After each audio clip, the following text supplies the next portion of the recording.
Hazaribagh international Ramnavami का जो इतिहास है वो 100 वर्षों से अधिक का इतिहास है। हर एक मंगला हम लोग यहां धूमधाम से मंगला जुलूस निकालते हैं, जिसकी चर्चाएं सिर्फ हजारीबाग और आसपास के जिलों और राज्यों में नहीं बल्कि पूरे देश विदेशों में होती है। इस बीच कल मंगला शोभा यात्रा पर जामा मस्जिद रोड से पथराव कर दिया जाता है और बोला जाता है कि विवादित गाना बजा रहे थे। अरे भाई, राम जी का गाना बजाना क्या विवादित गाना है? यदि चलिए आपकी बात को हम मानते हैं कि अगर किसी झांकी ने विवादित गाना वैसा बजाया जिससे मुस्लिम पक्ष खुश नहीं थे, तो अरे भाई आप खुश नहीं थे, आपको खराब गाना लगा, तो आप जिला के जो पदाधिकारी हैं, प्रशासनिक अधिकारी हैं, वहां कहिए कि जो संरक्षण समिति है और भी सद्भावना कमेटी है, आप उनसे कंप्लेन करते, उनका डीजे को जब्त करने का काम किया जाता, उनके लाइसेंस को खत्म करने का हम लोग काम करते, उस पर कानूनी कार्रवाई होती। आप कहां से कानून अपने हाथ में ले लिए और पथराव कर दिए? हम आपकी ही बात को मानते हैं, आपने पथराव क्यों किया? अब होना यही है, मैं साफ तौर से मुझे पता है, क्योंकि हाल की कुछ घटना को ले लीजिए। डुमरौन, वहां महाशिवरात्रि था, हजारीबाग से निकट इचाक में, वहां पर राम जी का भगवान शिव का गाना बजने पर पथराव कर दिया जाता है। बोला जाता है आप चोंगा नहीं मार सकते, उतना 65 फीट का भगवा नहीं लहरा सकते हैं। आपके बगल में चले जाइए, महुदी का मामला हो, ठाकुर मोहल्ला का मामला हो, या जहां जहां भी हिंदू समाज पर्व त्योहार मनाना चाहता है वहां पथराव कर देते हैं। हाल के गिरिडीह का जो मामला आ रहा था आपका घोरथंबा का, वहां की घटना को आप देख लीजिए। तो झारखंड में जहां आसपास महीना 2 महीना, साल 1.5 साल में जो घटनाएं सामने आ रही है, इसे यही समझ में आ रहा है कि ये पथराव करते हैं और इनका मन इसलिए बढ़ता है क्योंकि FIR जब होता है उसमें 20% मुसलमानों का नाम रहता है और 80% हिंदुओं का नाम डालने का काम किया जाता है। एक गिरफ्तारी मुसलमान भाई की जाती है और 4 से 5 गिरफ्तारी हिंदू भाई की जाती है। इस घटना में भी निश्चित तौर पर FIR दोनों पर होगी, लेकिन संख्या हिंदुओं का ज्यादा होगा, मुसलमानों का कम होगा, और हिंदुओं की गिरफ्तारी ज्यादा होगी और मुस्लिम की गिरफ्तारी कम होगी। मैं यही कहना चाहता हूं झारखंड की वर्तमान सरकार से कि आप निष्पक्ष होकर के कार्रवाई करें। आपको वोट हिंदू समाज भी देता है तो आप हमारे मुख्यमंत्री बनते हैं।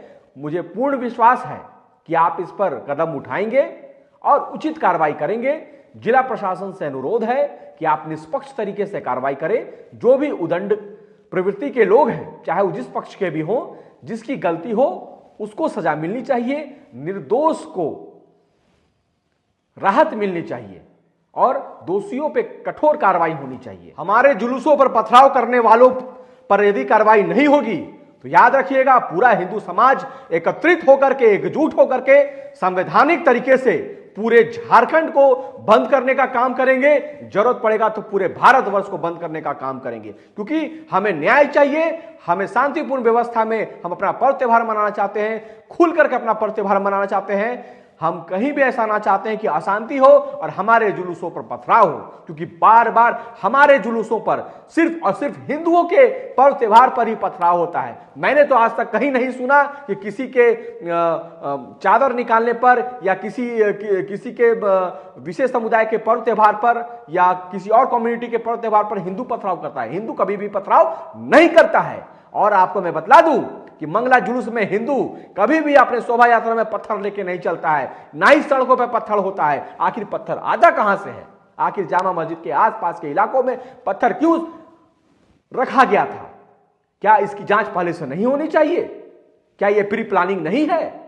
बिल्कुल ये प्री प्लानिंग है। सुनियोजित तरीके से हिंदुओं के पर्व त्योहार को में बाधा डालने का यह प्रयास किया जा रहा है, हिंदुओं के साथ बर्बरता करने का प्रयास किया जा रहा है, हिंदुओं के पर्व त्योहार को झुकाने का प्रयास किया जा रहा है, हिंदुओं को यहां पर दबाने का प्रयास किया जा रहा है। मैं वर्तमान सरकार से निवेदन करता हूं, अनुरोध करता हूं कि आप खुल करके स्पष्ट रूप से जांच करें और हिंदुओं के मान सम्मान का ध्यान रखें, उनकी आस्था का ध्यान रखें। आप जिस प्रकार से विशेष समुदाय के लोग के आस्था का ध्यान रखते हैं, जिस प्रकार से अदर कम्युनिटी के आस्था का आप ध्यान रखते हैं, उसी प्रकार आपको भी हम हिंदुओं के आस्था का ध्यान रखना होगा। यह हमारा मौलिक अधिकार है कि हम अपने पर्व त्योहार को खुले तरीके से मना सकें।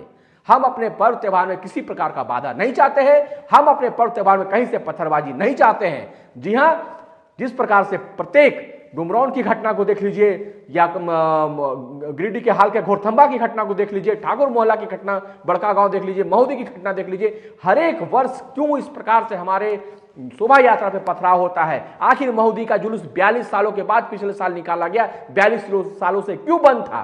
क्या इस बार महुदी का जुलूस आप शांतिपूर्ण तरीके से निकालने देंगे कि नहीं देंगे? एक बड़ा प्रश्न चिन्ह है सरकार के पास। और जितने भी हिंदूवादी तथा कथित लोग हैं उनसे निवेदन है कि आप शांति व्यवस्था को बहाल रखें, आप सौहार्दपूर्ण माहौल में अपने पर्व त्योहार को मनाएं। जो भी उदंड या उपद्रवी तत्व हैं उस पर कार्रवाई के लिए आप लोग लिखित रूप से काम करने का प्रयास करें।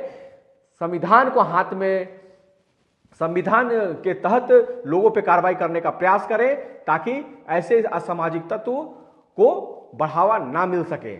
और कानून कभी भी आप हाथ में ना लीजिएगा। अगर कानून आप हाथ में लीजिएगा तो आपका भविष्य बेहतर नहीं होगा। इसलिए अपने समुदाय समाज के सारे लोगों से मैं ये निवेदन करता हूं कि कानून व्यवस्था को अपने हाथ में नहीं लेना है। जी हां, संवैधानिक तरीके से अपनी लड़ाई को लड़नी है और हम लोग पर्व त्योहार मनाते आए हैं, आगे भी मनाते रहेंगे। आप सभी भाइयों को मेरा जय श्री राम, जय हिंद राष्ट्र।